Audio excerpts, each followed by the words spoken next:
नमस्ते दोस्तों। तो मैं कहता हूं कि आप अपने हीरो को अपनी आंखें खोलकर चुनिए, क्योंकि आपके हीरो के भी हीरो विवेकानंद जैसे लोग थे। तो सुभाष चंद्र बोस ने कहा था कि अगर आज विवेकानंद जीवित होते तो मैं उनके चरणों में बैठा होता। रविंद्रनाथ टैगोर, जो कि भारत और बांग्लादेश के राष्ट्रगान लिखे हैं, उन्होंने कहा था कि अगर भारत को समझना है तो पहले विवेकानंद को पढ़िए। महात्मा गांधी ने कहा था कि विवेकानंद को पढ़ने के बाद मेरी भक्ति भारत के प्रति 1000 गुना बढ़ गई है। भगिनी निवेदिता स्वामी विवेकानंद को कंडेंस्ड इंडिया, संघनित भारत कहती थी।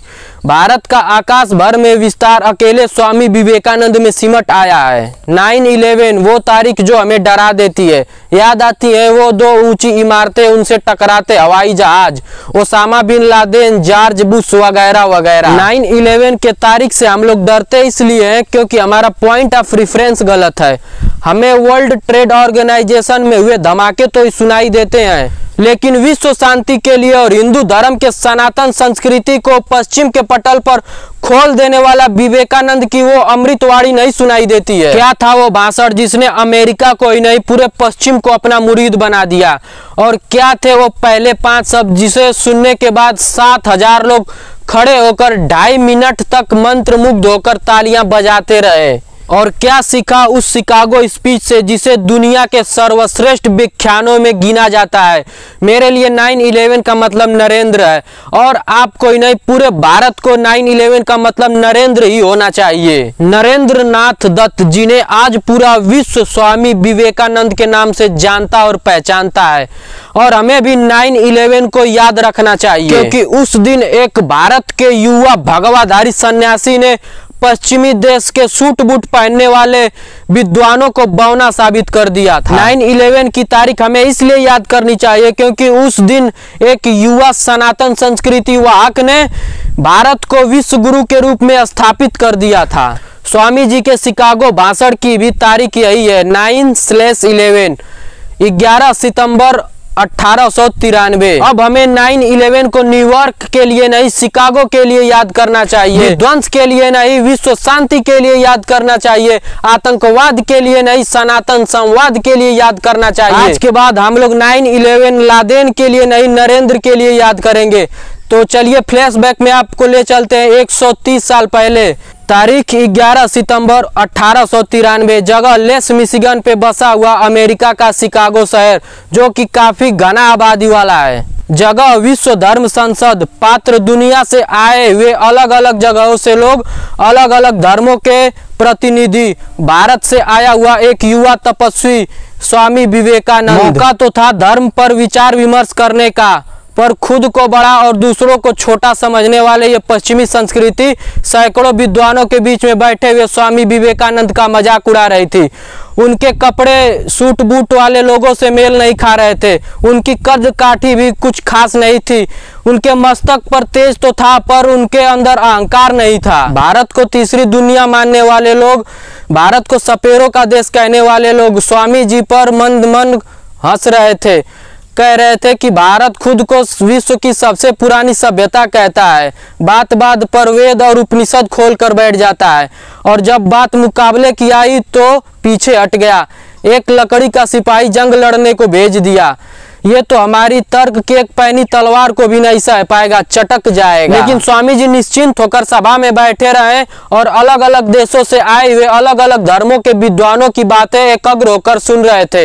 लोग अलग थे, धर्म अलग थे, लेकिन सबका मानना यही था कि मेरे धर्म जैसा कोई धर्म नहीं, मेरे सिद्धांत जैसा कोई सिद्धांत नहीं, और मेरे वंश जैसा कोई वंश नहीं। थोड़ी देर बाद विश्व धर्म संसद में स्वामी विवेकानंद का नाम पुकारा गया और वो अपनी जगह से उठकर मंच की ओर बढ़ने लगे।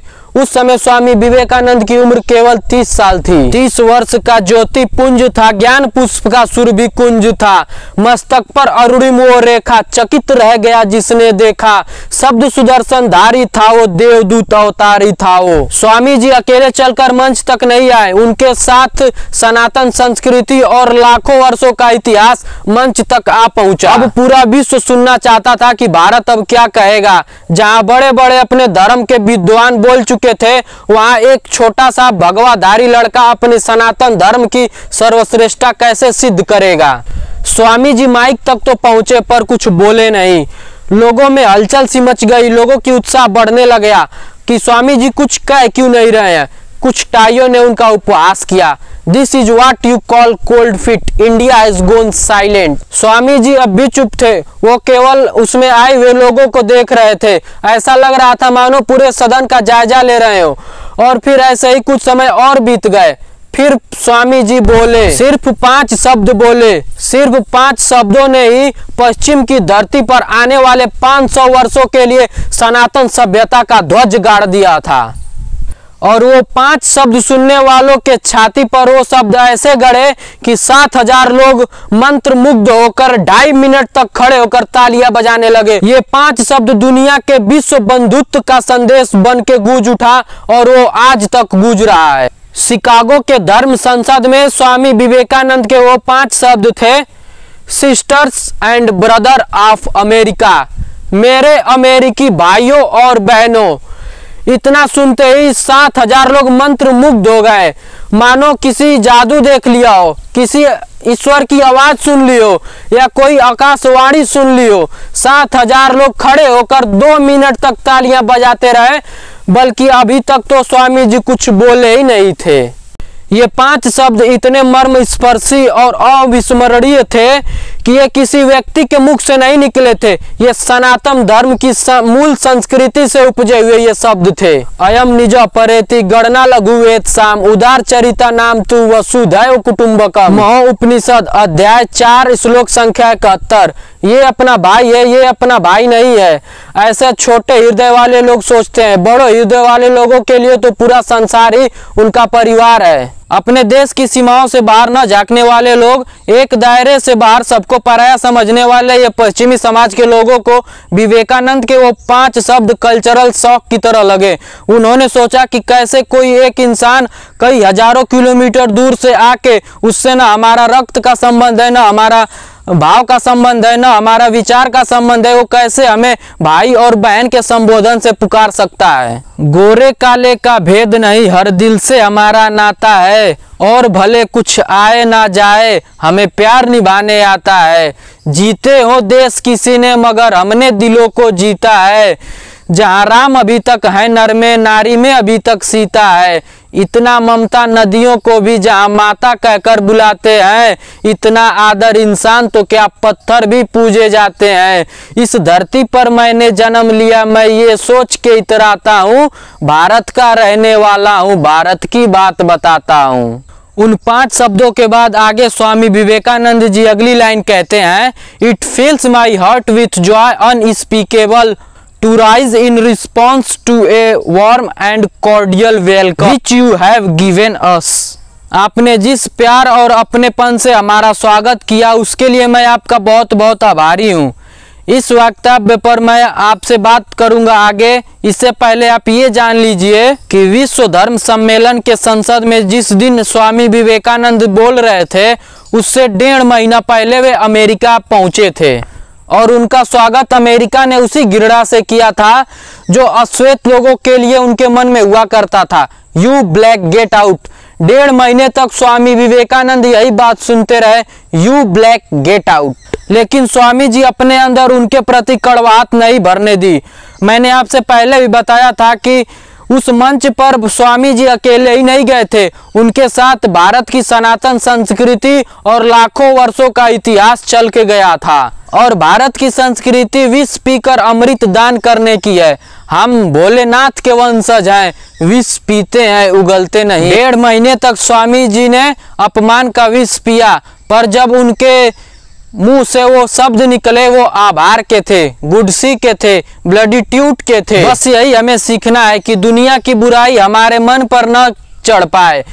हमें दुनिया में कुछ अलग करके दिखाना है, हमें दुनिया में अलग रहकर दिखाना है और हमें दुनिया से ऊपर उठ के दिखाना है। बुराई का जवाब बुराई से देना हमारी परंपरा नहीं है। आपने उन साधु बाबा की कहानी तो जरूर सुनी होगी, जो वो एक बार नदी में नहा रहे थे तो उन्होंने देखा कि एक बिच्छू डूब रहा है और वो डूबते हुए बिच्छू को बचाने गए, पर वो बिच्छू उनके हाथ में डंक मार दे रहा था और डंक मारते ही वो हाथ से छूटकर फिर नदी में चला जा रहा था। पर वो साधु बाबा फिर उसको ऊपर उठाते थे, पर वो बिच्छू फिर डंक मारता था और फिर वो नदी में चला जाता था। फिर साधु बाबा उसको उठाते, वो बिच्छू फिर डंक मार देता था और फिर वो नदी में चला जाता था। तो एक आदमी ने साधु बाबा से कहा कि साधु बाबा आप छोड़ दीजिए, आप बिच्छू को डूब जाने दीजिए नदी में, आपका हाथ देखिए लहूलुहान हो गया है, आपका हाथ सूज गया है उसके डंक मारने से। तो साधु बाबा ने कहा कि देखो ये बिच्छू का धर्म ही है, इसका कर्म ही है डंक मारना, तो ये जब ये अपना धर्म नहीं छोड़ रहा है तो मैं अपना धर्म कैसे छोड़ दूं? मेरा धर्म है बचाने का, तो मैं बचाता ही रहूंगा चाहे ये कुछ भी कर दे। स्वामी विवेकानंद जी ने अपने भाषण में आगे कहा, I am proud to belong to be a religion which has talked a world to both tolerance and universal acceptance. मुझे गर्व है कि मैं उस धर्म का अनुगामी हूँ जिसने दुनिया को सहनशीलता और स्वीकार भाव सिखलाया है।